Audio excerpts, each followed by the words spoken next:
Thanksgiving dinner. And that means the regal mashed potato. One of my favorite parts about Thanksgiving. Not to be treated lightly. And that's today's rant. Number one, potatoes. Very important. I like big white russets if I can get them, but I live in a small town and sometimes you can't always get exactly what you want. So Yukon Golds will work as a substitute if you can get them. I've even used those little Colorado potatoes. Not my first choice, but it's a workable plan even with those. Rule number one, cut them up into even-sized pieces. If you want to make mashed potatoes with texture, which I always do, don't cut them into little cubes like many recipes tell you. Let's assume I'm using big russets, and whatever kind of potato I'm using, there's going to be 5 pounds at minimum. So I always go with big chunk. It's important to get them about the same size each, though, so that when they're cooking, they cook at about the same rate. You also got to have plenty of water. That means a big pot. You can peel them beforehand. I've done that. It's not my preferred method. It takes a long time. For me, most of the time, I go ahead and cook them. 3 chunks for those big russets. The smaller ones, 2 pieces. So you got something, each piece is something you can kind of wrap your hand around. And when I do them with the skin on method, I always remove them later, all of it. Anyway, lots of water. They need to be free to move around in the water in order to get them cooked evenly and efficiently. Usually, my target time is about 35 minutes at a boil the whole time. Now that's 35 minutes from the time they begin that rolling boil, but I never count on the time. I always start checking them at about 27, 28 minutes, and the way I check them is stick a regular tabled fork into them, pick out a chunk, stir them first. So you're kind of getting a random piece, not one that's been sitting on the bottom the whole time, necessarily. To judge when they're done, I stick a fork straight into it and give it a light twist. Cracks ought to develop around that fork, and that portion of the potato ought to crumble. Don't cook them to death. We're not after a soupy mess here, we're after texture. It's the most important part about mashed potatoes, I find. Get them cooked, get them out. I'm not going to be able to probably quantify these ingredients exactly, but I remember pretty close. I approach mashed potatoes, stuffing, things like that the same way I do the casita. Take what you got, modify it here and there, without ruining it or changing it in any bad way whatsoever. Potatoes are basic, so the basic ingredients for these mashed potatoes, which you can make a day ahead of time, and I always do. And I boil the potatoes, put them in a colander. Skins are still on. Let them drain, and let them drain good. You don't want them soupy. Then when they get a little bit cool to the touch, either with some little tongs or a little paring knife, pull the skins off.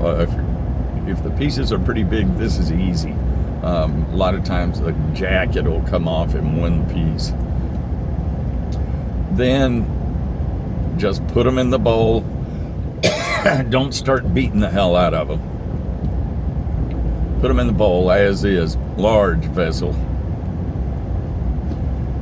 Add, have on hand a 12-ounce carton of sour cream. None of that light stuff, none of that, low salt, anything. This is a data splurge. So 12 ounces on hand. Plan on using probably 8 for that quantity. At least 1 bar of cream cheese, 6 ounce. I get Philadelphia cream cheese, 6 ounce. No funny flavored ones or anything, just standard basic cream cheese. Butter. Margarine is not butter. Butter is the way to go with not only mashed potatoes, but Thanksgiving in general. If you see margarine on the table and you're eating at some relatives or something, run. The myth that margarine's better for you is just that, a myth. Saturated fat is not going to kill you, especially on a special day like Thanksgiving. Don't treat the potatoes lightly. They are not just a side dish that you're obligated to make because everybody expects them. Make them a centerpiece. Those ingredients are always called for me, and one other. I'll look a recipe up. Usually I'll look up for one that's called Make Ahead Mashed Potatoes, or I'll glance at 2 or 3 just to make sure I'm not forgetting something. And they always say milk on them. No, not milk. Half and half. I've even used whipping cream, full, heavy cream. The result is, oh, man. Excellent. Rich. Creamy. The cream cheese in there, you got to get enough of it, but don't overdo it. And don't overdo the butter. Check a couple other recipes. Use the standard amount of butter. If you use too much, it'll make the potatoes oily and therefore soupy again. Do not start this with the goal of cooking the hell out of the potatoes and then getting out a masher, although a masher can be used, one with big holes. I prefer not to. I just take them as is, crunch them just push down on them with a fork after you peel them, and leave them in that state as long as you can till you get all your ingredients in there. Because if you're trying to stir in each one every time, you're going to have them beat to death by the time you get to the last one. Whatever amount of milk they call for, I use that amount of half and half, at least to start. Not going after something we're going to whip here. We're going to go after something that stands on its own. And texture, there's going to be chunk in there, but not chunk that bites with resistance. Just fluffy chunk. It gives them a lot more character. These potatoes will be white when they're done. I like to use white pepper in them. Black's fine too. Don't mind that. But people don't want to see anything funny in their potatoes, like red specks or anything like that. And I just start mixing that stuff in, mash it up, watch the consistency of them. If it looks like it's getting soupy, try to get that liquid out of there if you can. Or reserve a few of those pieces of potato when you start, and that way if you get too soupy in the mix and can't do anything else about it, you can always add those other few chunks, because ultimately they're going to go in anyway. And when they're done, when you're done mixing,